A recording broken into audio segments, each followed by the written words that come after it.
영원하신 팔에 함께세. 어떤 철학자가 이렇게 이야기했습니다. 인간에는 네 종류의 힘이 있다. 첫째는 공격하는 힘이고, 두 번째는 정복하는 힘이고, 세 번째는 도와주는 힘이고, 네 번째는 함께하는 힘이다. 우리가 어떤 힘을 추구하는지 모르겠습니다. 우리 같이 듣고 있는 찬양은 주의 친절한 팔에 안기세라는 찬양입니다. 겁과 두려움 없어지리니 영원하신 팔에 안기세. 팔에 그 크신 팔에 안기세. 주의 팔에 영원하신 팔에 안기세. 주의 팔에 안기세요. 영원하신 그 주의 팔에 안기세요. 주의 친절한 팔에 안기세. 우리 맘이 편안하리니 항상 기쁘고 복이 되겠네.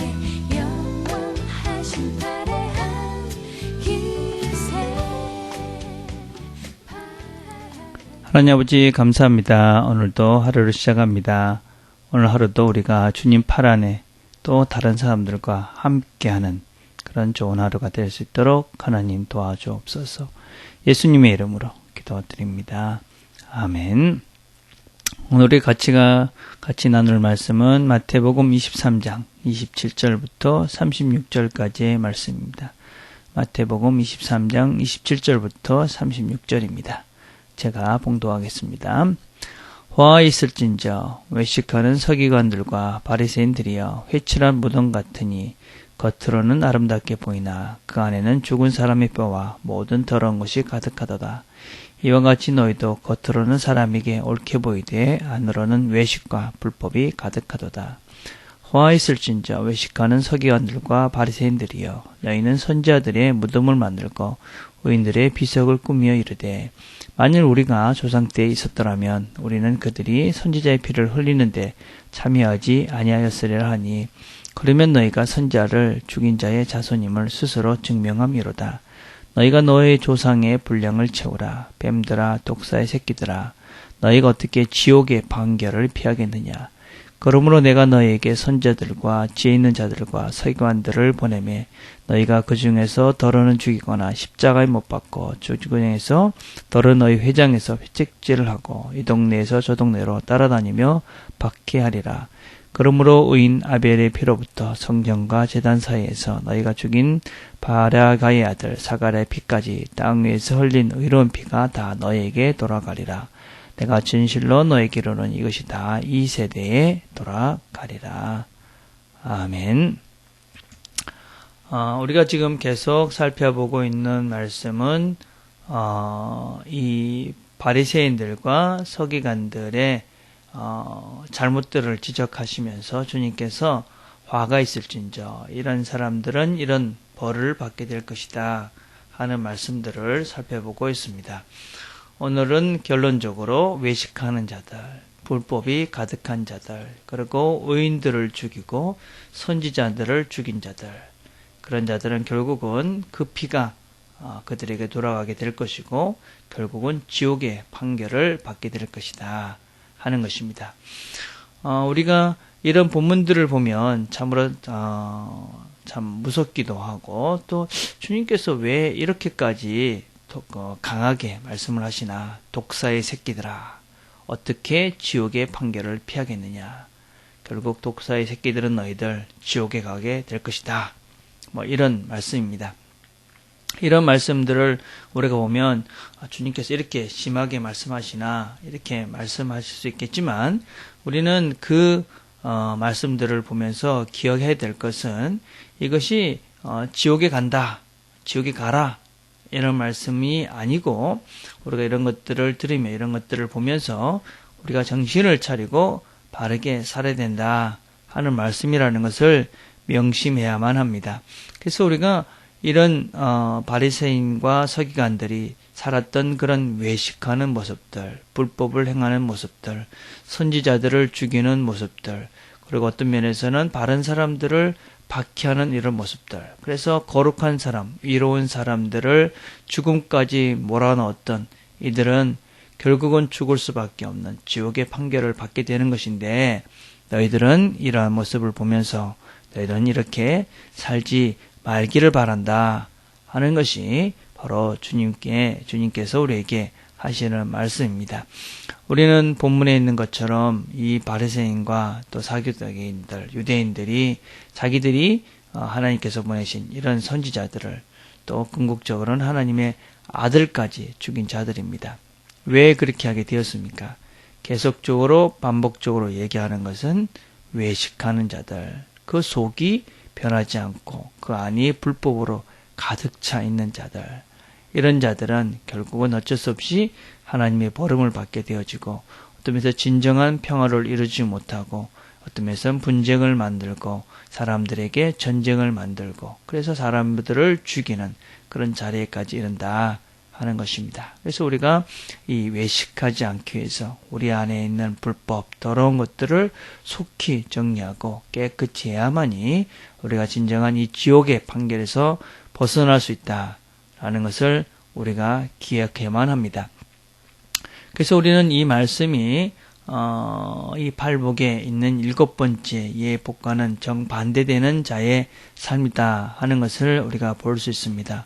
의로운 자들을 거부하고, 그리고 이것저것에서 살인을 하면서 화평과 평화를 깨는 사람들, 이런 사람들과는 다르게 우리 팔복의 7번째는 화평케 하는 자들입니다. 화평케 하는 자들은 어떤 자들이냐? 하나님의 아들이라 일컬음을 받을 것이다 라고 말씀합니다. 화평케 하는 자들, 피스메이커를 말하는 것이지요. 평화라는 것이 무엇입니까? 헬라어 말로는 에이레네라는 말입니다. 또 히브리 말로는 우리가 잘 아는 샬롬입니다. 샬롬. 샬롬이라는 말은 무엇이냐? 샬롬이라는 것은 이 하나됨, 결합되다, 다시 하나가 된다라는 뜻입니다. 그러니까 평화라는 것이 무엇이냐? 화평이라는 것은 결국 분리되었던 것들이, 나눠졌던 것들이 다시 하나가 되는 것, 이것이 화평이다라고 말씀하고 있습니다. 예수님께서 이 땅에 오신 이유를 이렇게 설명합니다. 에베소서 2장 14절에서 그는 우리의 화평이신지라 둘로 하나를 만드사 중간에 막힌 담을 하셨다, 그렇게 말씀합니다. 여러분, 언제 평화가 없어집니까? 화평이 깨집니까? 그 안에 너와 내가 갈라져서 분쟁을 하고 싸우고 다투면 화평이 깨집니다. 부부 사이에 언제 화평이 깨지느냐? 담이 생겨서 너와 내가 서로 다른 세계에 살게 되면 화평이 깨집니다. 친구 사이에 언제 화평이 되느냐? 너와 내가 벽이 생겨서 그 너와 내가 하나가 되지 못할 때 그곳에서부터 벽이 생깁니다. 그런데 우리가 그 벽은 왜 생기게 되느냐? 여러 가지 원인이 있겠지만 무엇보다도 욕심으로부터 시작이 되어집니다. 내가 더 많이 가지려는 마음, 그것이 우리들에게 보이지 않는 벽들을 자꾸만 만듭니다. 내가 더 많이 가지는 것이 아니라 더 많이 주지. 그러면 사실은 벽이 생기지 않습니다. 부부 사이에도 내 주장, 내 의견, 내 생각, 그래서 내 것을 더 챙겨려는 순간 우리는 서로 평생 같이 산 사람이지만 그 가운데 벽이 생기고 그 가운데 평화가 없어집니다.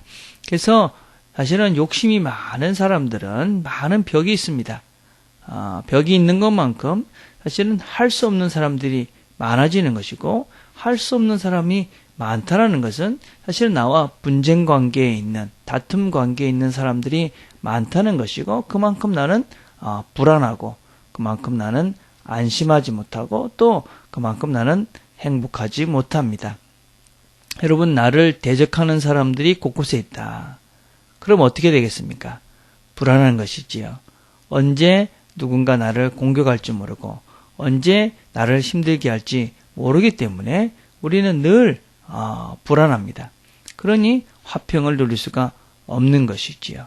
그래서 어떤 면에서 우리가 그 벽들을 쌓는 것, 그리고 내가 욕심 때문에 그런 관계들을 힘들게 만들고 그 관계들을 어렵게 만들면 결국은 내가 어떤 면에서는 행복하기 위해서 욕심을 부리는데 그 욕심이 나를 더 불행하게 만들고 더 힘들게 만듭니다. 언제 평화를 누리느냐? 나를 대항하는 사람, 나를 억누르는 사람, 나를 도와주는 사람, 나와 함께하고 싶은 사람, 이런 사람들과 함께 모든 사람들과 함께하면서 그 벽이 없어질 때 그 가운데 평화를 누리게 되어집니다. 그래서 우리는 모든 사람과 평화할 수 있으면 평화하라라고 하는 성경의 말씀을 지키기 위해서 우리는 무엇보다도 먼저 우리 속에 있는 욕심들을 제거해 가야만 합니다. 그래서 왜 주는 자가 복되다라고 성경이 말씀하시느냐? 그 이유는 이 주는 자가 되어지면 그러면은 그 관계들이 다 없어지게 되고 그 관계들 속에 벽들이 다 없어지게 되어지고 그래서 그 벽들이 다 없어지니 분쟁이 없어지게 되고 그래서 너와 내가 하나가 돼서 서로가 서로를 사랑하며 서로가 서로를 위하면서 하나로 한 마음으로 살아갈 수 있으니 그 가운데 진정한 평화가 이루어지니 그곳에 그런 진정한 평화로운 삶을 살기 위해서 주는 자가 복되다. 그 사람들이 진정 복된 삶을 사는 것이다 라고 말할 수가 있는 것입니다. 그래서 오늘도 우리가 하루를 살아가면서 평화를 누리시길 바랍니다. 평화를 누리기 위해서는 내 욕심을 먼저 내려놓고 내 욕심을 챙기기보다는 남을 먼저 생각하는 자들, 그렇게 되어지면 우리는 그 가운데 평화를 이루게 되어지고 전쟁이 없고 분쟁이 없고 그 가운데 우리가 서로에게 행복한 삶들을 우리가 다 같이 살 수 있게 되어집니다. 여러분, 그래서 오늘 우리가 하루를 살아가면서 이런 생각을 해봅시다. 내 말, 내 행동, 이것이 평화를 만드는가? 아니면 이것이 벽을 만드는가?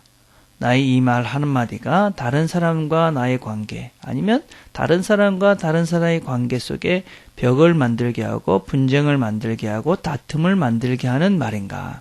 아니면 나의 말, 또 나의 이런 행동들이 다른 사람들과의 관계 속에서 깨어진 것들을 이어주게 하고 또 하나가 됐던 사람들은 더 풍성하게 또 아름다운 관계를 만들어주는 그런 말인가, 행동인가? 이런 것들을 우리가 생각하면서 그렇게 하루를 말과 행동들을 평화를 만드는 그런 말들을 행동들을 하면서 오늘 우리가 살아갔으면 좋겠습니다.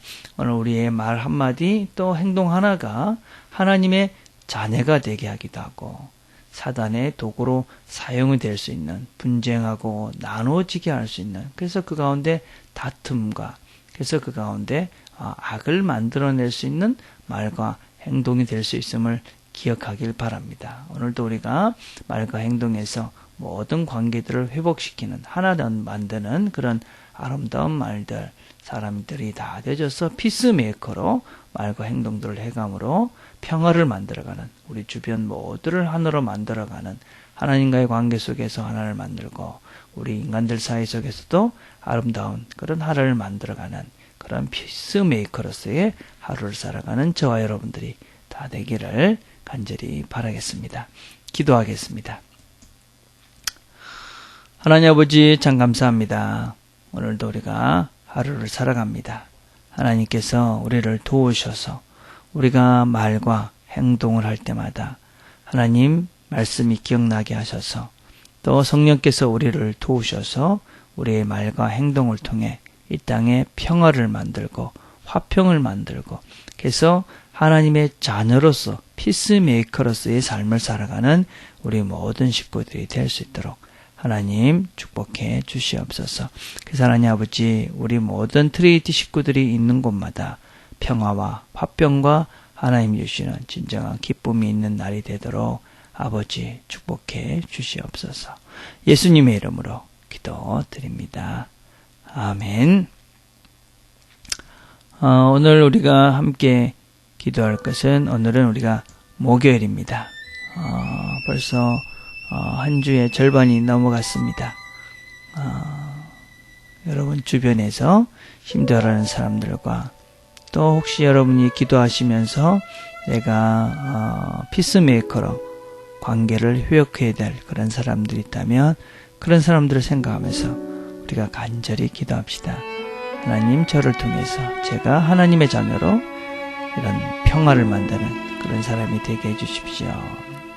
그렇게 우리가 기도했으면 좋겠고, 또 우리 주변에 또 아픈 사람들, 힘든 사람들, 이런 사람들을 생각하시면서 우리가 기도로 하나가 되어지는 그런 시간이 되었으면 좋겠습니다.